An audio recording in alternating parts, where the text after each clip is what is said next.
బొగ్గుబాయి, Mumbai, Dubai. బహుశా మీకెవరికైనా గుర్తుంటే ఒకసారి రిమైండ్ చేసుకోండి. బొగ్గుబాయి, ముంబై, దుబాయ్. తెలంగాణ ఉద్యమకారునిగా అవతారం ఎత్తిన సమయంలో కేసీఆర్, మాజీ ముఖ్యమంత్రి కేసీఆర్ తెలంగాణ ఉద్యమకారుని అవతారంలో ఉన్న సమయంలో ఆయన అనేక సభల్లో మాట్లాడిన మాటల్లో సూపర్ హిట్ డైలాగ్ అది. బొగ్గుబాయి, ముంబై, దుబాయ్. అంటే తెలంగాణలో నిరుద్యోగులకు ఇక్కడ ఉపాధి అవకాశాలు లేవు, ఉద్యోగ అవకాశాలు లేవు, వీటన్నిటిని ఆంధ్ర ప్రాంతం వాళ్ళు కొల్లగొట్టుకొని పోతున్నారు.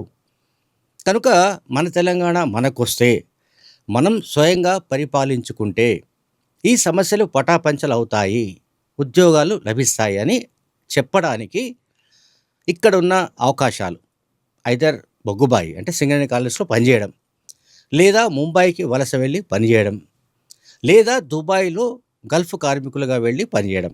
ఈ 3 మినహా మరొక ఆప్షన్ లేదని కేసీఆర్ ఘంటాపథంగా చెబుతూ వచ్చిన సంగతి మనందరికీ తెలుసు. అయితే ఇప్పుడు దీని అర్థం పూర్తిగా మారిపోయింది. దీంట్లో పర్టికులర్గా దుబాయ్ గురించి మాట్లాడాలి. సరే, బొగ్గుబాయి సంగతి పక్కన పెడదాం, అట్లాగే ముంబై సంగతి పక్కన పెడదాం. దుబాయ్కి సంబంధించిన వ్యవహారం ఏంటంటే, ఇప్పుడు దుబాయ్లో ఎవరైతే బీఆర్ఎస్ పార్టీ నాయకులో వాళ్ళ బినామీలో పెట్టుబడులు పెట్టినట్లుగా భావిస్తున్న వాళ్ళు ఎవరైనా ఎవరైతే ఉన్నారో వాళ్ళందరూ ఇప్పుడు అయోమయంలో పడ్డారు. ఎందుకు అయోమయంలో పడ్డారంటే, హైదరాబాద్లో రియల్ ఎస్టేట్ పూర్తిగా స్తంభించిపోయిందనో, కాంగ్రెస్ అధికారంలోకి వచ్చిన తర్వాత ఇక్కడ రియల్ ఎస్టేట్ మళ్ళీ పుంజుకునే అవకాశాలు లేవనో భావించి గడిచిన 3 ఏళ్లుగా పెట్టుబడులు పెద్ద ఎత్తున తీసుకువెళ్ళి ఈ బ్లాక్ మనీ ఏదైతే ఉందో దాన్ని తీసుకువెళ్ళి అక్కడ పెట్టుబడులు పెట్టడం ప్రారంభించారు. చాలామంది, ఒకళ్ళిద్దరు కాదు. దానికి సంఖ్య మనకు కరెక్ట్గా తెలియదు, కానీ అప్పటి పాలకవర్గంలో, అప్పటి పాలకుల్లో అంటే బీఆర్ఎస్ హయాంలో ఆ 10 ఏళ్లలో మంత్రులుగా పనిచేసిన వాళ్ళు కావచ్చు, ఎమ్మెల్యేలుగా పనిచేసిన వాళ్ళు కావచ్చు, అండ్ బీఆర్ఎస్ పార్టీ నాయకులుగా పనిచేసిన వాళ్ళు కావచ్చు, కేసీఆర్ సన్నిహితులు కావచ్చు, లేకుంటే కేసీఆర్ సామాజిక వర్గానికి సంబంధించిన వాళ్ళు కావచ్చు, ఎవరైనా కావచ్చు, మొత్తం ఏదైతే వాళ్ళ బినామీలు కూడా కావచ్చు. వీళ్ళందరూ పెద్ద ఎత్తున వందలాది కోట్లు తీసుకువెళ్ళి దుబాయ్లో పెట్టినట్లుగా వార్తా కథనాలు వస్తున్నాయి సోషల్ మీడియాలో. అయితే దీనికి సంబంధించిన కొసమెరుపు ఏంటంటే, ఇప్పుడు దుబాయ్లో పెట్టుబడులు పెట్టారు, బాగానే ఉంది. బట్ ఇప్పుడు ఏదైతే ఇరాన్ పైన అమెరికా, ఇజ్రాయెల్ కలిసి దాడులు చేస్తున్నాయో వాటికి ప్రతీకారంగా ఇరాన్ అమెరికా బేస్ ఉన్న ప్రాంతాలు ఏవైతే ఉన్నాయో, అమెరికాకు సంబంధించిన స్థావరాలు ఎక్కడెక్కడైతే గల్ఫ్ దేశాల్లో ఉన్నాయో వాటన్నింటిపైన ఇరాన్ దాడులు చేస్తుంది, మిసైల్ దాడులు చేస్తుంది. ఇది బహ్రెయిన్ కావచ్చు, ఖతార్ కావచ్చు, లేకపోతే దుబాయ్ కావచ్చు, వగైరా వగైరా అనేక దేశాల్లో, అంటే ఈ గల్ఫ్ దేశాల పైన పెద్ద ఎత్తున ఇరాన్ విరుచుకుపడుతోంది. దీంతో చాలా విధ్వంసం కూడా జరుగుతున్నట్లు మనకు వార్తా కథనాలు వస్తున్నాయి. మీడియాలో, ఎలక్ట్రానిక్ మీడియాలో కూడా పెద్ద ఎత్తున వాటికి సంబంధించిన విధ్వంసకరమైన దృశ్యాలు మనకు కనిపిస్తున్నాయి. దీంతో ఈ దుబాయ్లో పెట్టుబడులు పెట్టిన వాళ్ళు ఇప్పుడు ఏమిటి మా పరిస్థితి, మళ్ళీ వచ్చే ఎన్నికల నాటికి మన డబ్బు ఎట్లా అనే దాంట్లో ఇబ్బందులకు గురవుతున్నట్టుగా మనకు కనిపిస్తోంది. అండ్ అయితే ఇది నేను చెప్పినట్లుగా, అంటే ముందుగా చెప్పినట్లుగా, కాంగ్రెస్ అధికారంలోకి వచ్చిన తర్వాత రియల్ ఎస్టేట్ మందగించిందనో, లేకుంటే రియల్ ఎస్టేట్ కార్యకలాపాలు తగ్గాయనో ఏవైతే కథనాలు ఉన్నాయో వీటిని బేస్ చేసుకొని దుబాయ్లో పెట్టుబడులు పెడితే సేఫ్ అని అనుకున్నారు వీళ్ళంతా, ఈ బినామీలంతా. ఇప్పుడు అయితే అంతకుముందు, అంటే బీఆర్ఎస్ ఇక్కడ ప్రభుత్వంలో ఉన్నప్పుడే, అంటే 2014 to 2023 చివరి వరకు, ఆల్మోస్ట్ 10 ఏళ్ల పాటు కేసీఆర్ ముఖ్యమంత్రిగా ఉన్న కాలంలో కూడా పెద్ద ఎత్తున పెట్టుబడులు అక్కడికి షిఫ్ట్ అయినట్టుగా, అంటే దాంట్లో మళ్ళీ లాండరింగ్ యాంగిల్ ఉంది. అంటే దీనికి సంబంధించి మన దగ్గర పక్కాగా మనీ లాండరింగ్ జరిగింది, లేకపోతే వీళ్ళు తీసుకెళ్ళి డబ్బును, బ్లాక్ మనీని వైట్ చేశారని చెప్పడానికి మన దగ్గర ఇప్పటికిప్పుడేం సాక్ష్యాధారాలు లేవు. కానీ ఇప్పుడు సోషల్ మీడియాలో వస్తున్న వార్తా కథనాల సారాంశం ఏంటంటే, తెలంగాణకు చెందిన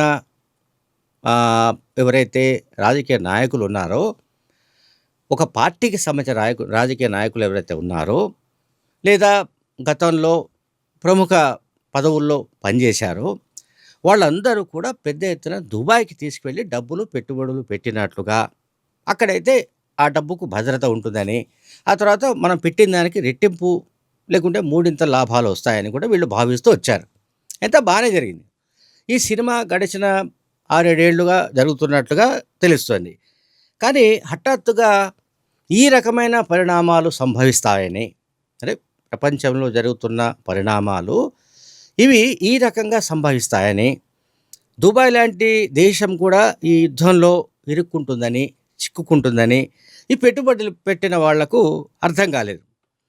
దానివల్ల ఈ పెట్టుబడులు పెట్టిన వాళ్ళందరూ కూడా ఇప్పుడు తలపట్టుకొని కూర్చున్నట్టుగా తెలుస్తోంది. ఉదాహరణకు మనకు అందుతున్న సమాచారం ప్రకారం గానీ, సోషల్ మీడియాలో జరుగుతున్న ప్రచారం ప్రకారం గానీ, ఫీనిక్స్ కావచ్చు, వంశీరామ్ కావచ్చు, లేకుంటే ప్రెస్టేజ్ కావచ్చు, అండ్ డిఎస్ఆర్ కావచ్చు, ఇతర ప్రముఖ కంపెనీలు ఆల్మోస్ట్ 10కి పైగా కంపెనీలు టీఆర్ఎస్ హయాంలో ప్రభుత్వ భూములను రకరకాలుగా కొల్లగొట్టిన వాళ్ళందరూ కూడా ఆ డబ్బును తీసుకువెళ్ళి దుబాయ్‌లో పెట్టినట్టుగా తెలుస్తుంది. దుబాయ్ నగరంలో పెట్టినట్లుగా తెలుస్తోంది. అయితే అట్లాగే కాంగ్రెస్ అధికారంలోకి వచ్చిన తర్వాత హైడ్రా వంటి కార్యకలాపాల వల్ల, హైడ్రా సంస్థ తీసుకుంటున్న చర్యల వల్ల కూడా రియల్ ఎస్టేట్ వ్యాపారం అంతకుముందు సాగినట్టుగా, అంటే కేసీఆర్ హయాంలో జరిగినట్లుగా విచ్చలవిడిగా జరగడానికి వీలు లేకుండా పోయింది. మనందరికీ తెలుసు కేసీఆర్ హయాంలో జరిగింది ఏమిటి, ఎవరు బాధ్యులని మనం పక్కకు పెడితే, చెరువులు కబ్జాలు చేయడము, లేకపోతే కుంటలు మాయం చేయడము, లేకుంటే జలవనరులు అన్నింటినీ ధ్వంసం చేసి పారేయడము, అక్కడ హఠాత్తుగా హైరైజ్ బిల్డింగ్స్ రావడం, అపార్ట్మెంట్లు రావడం, ఇవన్నీ జరిగాయి. వాటి వెనుక ఎవరు అనుమతులు ఇచ్చారు, ఆ అనుమతుల వెనుక ఉన్న డీల్స్ ఏమిటి, ఇదంతా కూడా ఒక పెద్ద చర్చ. వేల కోట్ల రూపాయల దందా జరిగింది. వేల కోట్ల రూపాయల మాఫియా జరిగింది. ఇక్కడ రియల్ ఎస్టేట్ మాఫియా ఆ సమయంలో మొత్తంగా పంజా విసిరింది హైదరాబాద్ సిటీ పైన. ఇది ఆ 10 ఏళ్ల కాలంలో. అందుకే చాలామంది రియల్ ఎస్టేట్ వ్యాపారంలో ఎవరైతే ఉన్నారో వాళ్ళందరూ కూడా మాట్లాడేది ఏమిటంటే, ఆఫ్ ది రికార్డ్‌లో మాకు స్వర్ణయుగం అంటారు వాళ్ళు. కేసీఆర్ హయాంలో మాకు స్వర్ణయుగం అంటే దాన్ని బట్టి అర్థం చేసుకోవచ్చు. చట్టాలు, లేకుంటే రాజ్యాంగము, లేకపోతే గ్రేటర్ హైదరాబాద్ జీహెచ్ఎంసీ నిబంధనలు వగైరా వగైరా ఇవన్నీ అసలు వీళ్ళకి సంబంధం లేదు. అన్నీ కొట్టి పారేశారు. అవి ఏవైనా కావచ్చు. దేవాదాయ భూముల, ప్రభుత్వ భూముల, మరొక భూముల, ఏదైనా కావచ్చు. భూములను కన్వర్స్ చేసిన వ్యవహారంలో కావచ్చు, లేకుంటే అనుమతులకు సంబంధించిన విషయంలో కావచ్చు, రకరకాలుగా రియల్ ఎస్టేట్ వ్యాపారాలు ఆ సమయంలో దంచినంతగా ఇంకెప్పుడు అది వరకు దంచలేదు. ఆ తర్వాత దంచే ఛాన్స్ లేదు. హైడ్రా వచ్చిన తర్వాత ఎక్కడికక్కడ ఈ ఈ స్తంభించిపోయాయి. దీంతో కంగారు పడిపోయి ఈ ఇక్కడ పెట్టుబడులు పెట్టాలనుకున్న వాళ్ళు, విపరీతంగా బ్లాక్ మనీ ఉన్నవాళ్ళు, దుబాయ్ లాంటి సిటీలో మనం పెట్టుబడులు పెడితే, అది రియల్ ఎస్టేట్ రంగం కావచ్చు, లేదంటే ఇతర వ్యాపార రంగాలు కావచ్చు, అక్కడ పెడితే మనకు భద్రత ఉంటుంది, మన డబ్బు మనకు వస్తుందని అనుకున్నారు.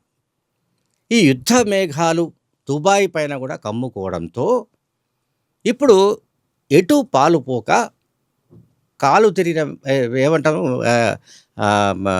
ఇది రకరకాలుగా వాళ్ళు సంక్షోభంలో పడిపోయినట్లుగా, ఈ బినామీలంతా అయోమయంలో, గందరగోళంలో పడినట్టుగా కనిపిస్తోంది. Thank you very much.